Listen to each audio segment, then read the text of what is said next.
here's part 4 for Mastered Ultra Instinct. So we've got the visual effects power-ups.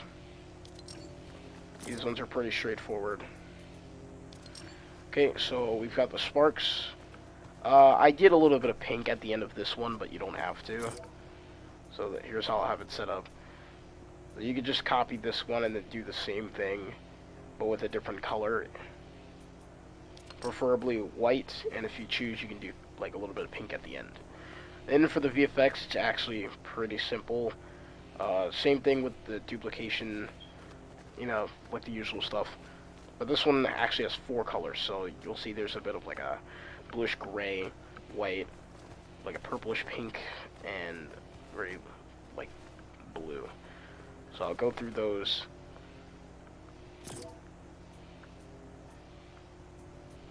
These are the settings I used for this one. Very similar to Ultra Instinct Sign, or pretty much the exact same thing. So this one will be a lot faster, because that's the first part of the video. And I'll just go through all the colors for this one. So we got this color, this color, this color, and this color. That one will be Ultra Instinct. So here's Ultra Instinct Sign. So for this one, there are 3 different sizes for each position.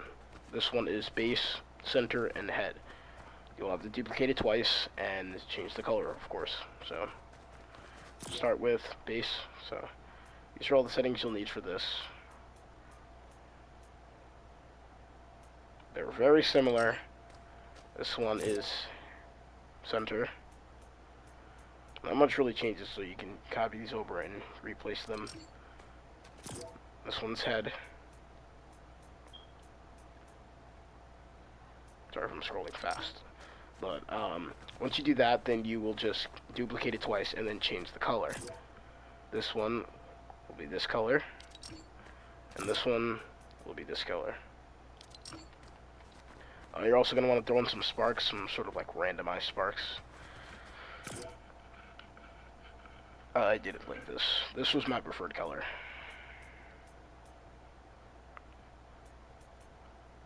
Put them on base, and of course, if you prefer visual effects power-up, I put it on silver, infinite, all this other stuff. That won't be Ultra Instinct Sign.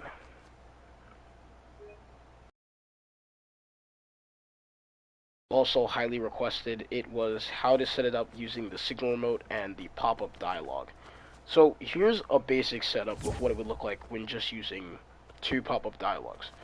So essentially you would have your signal remote here, and you would have like your events. So on primary activation you would show this. You would show this one. So we'll just look at the functions and events here. So on the functions it would show this, right, when pressing the button.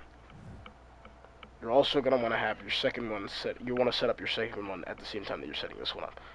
So you'll have both of them open at the same time. And so my first pop-up menu I have here, it shows when receiving from the signal remote.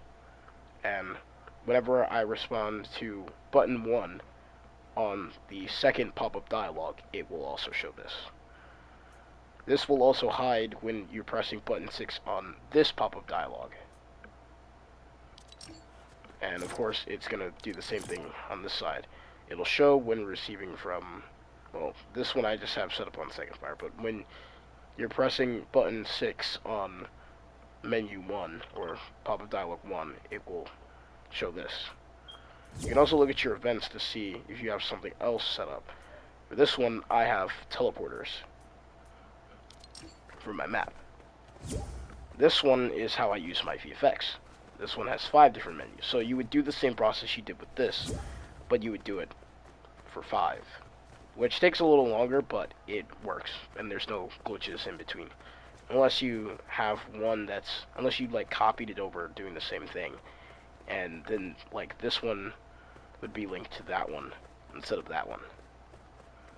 And then here I would have, here's my UI sign. It would be when I'm responding to button 2.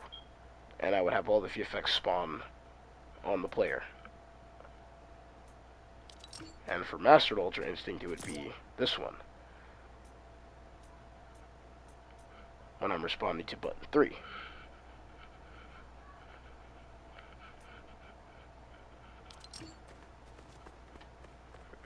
That's a pretty quick version of how to set up the menus for your VFX.